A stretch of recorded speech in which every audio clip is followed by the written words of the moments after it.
Let me show you an easy way to turn off end-to-end encryption in Facebook Messenger. When you turn off end-to-end encryption in Messenger, make sure you turn on two-factor authentication so no one can break into your account and see those unencrypted messages.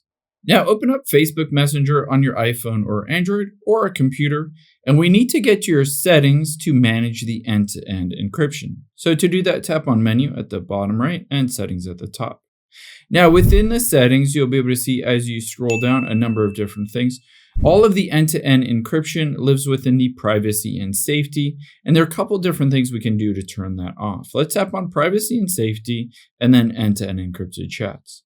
Now you'll see at the very top is message storage is on. If you tap on that, it used to show something at the very bottom where it says delete and turn off. It no longer shows that with the latest Facebook Messenger. But you do have a couple options. You can hit more options, turn off auto sync, and hit delete. This will delete all of that auto synced chat history and just have it on here, sort of turning off end-to-end encryption. But you also want to go back out of here and you can see save key in Google Drive. If this is turned on, all you want to do is turn that off. Now we've done everything we can in Facebook Messenger. Next, let's get into the settings of your phone, iPhone or Android. Let me go back.